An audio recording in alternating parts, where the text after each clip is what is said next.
Je m'appelle Léo Henry et j'ai dirigé à la Volte la réédition des Affaires du Club de la rue de Rome d'Adoré Floupette. Les Affaires du Club de la rue de Rome est considéré par les connaisseurs, les floupettiens et les floupettiennes, comme le chef-d'œuvre d'Adoré Floupette. Et c'est un cycle de récits fantastiques fin de siècle, dont l'essentiel a été perdu, ou en tout cas extrêmement difficile à trouver. Et donc avec l'aide d'une petite société savante d'auteurs de mauvais genre, nous avons décidé de reconstituer, autant que faire se pouvait, les récits d'Adoré Floupette.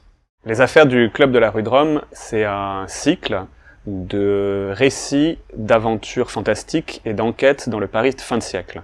Et ce qui unit ensemble tous ces récits, c'est le cadre de l'enquête, c'est-à-dire qu'on a une société secrète, le Club de la rue de Rome, qui est entièrement composé d'artistes, et essentiellement d'ailleurs d'écrivains qui ont réellement existé fin de siècle, qui se réunissent autour de la figure du mystérieux M, qui est pas mystérieux très longtemps, qui est donc Mallarmé, qui les envoie enquêter à travers Paris pour contrer ce qui ressemble à une conspiration diabolique.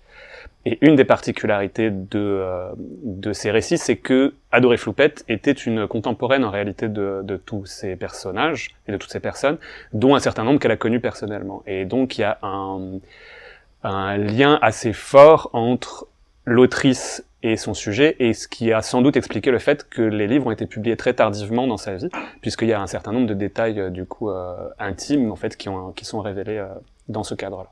Pour ce premier volume des Affaires du Club de la rue de Rome, nous avons travaillé à 4. Donc, il y a Luvan, Raphaël Emery, Johnny Tchekova et moi-même, donc qui avons travaillé soit sur des fragments du texte d'Adoré Floupette, soit sur des notes ou sur des indications qu'on a retrouvées. Et le tout a été illustré par Ambre. Et le livre, en plus des aventures, contient des plans, des notices biographiques et quelques petites merveilles.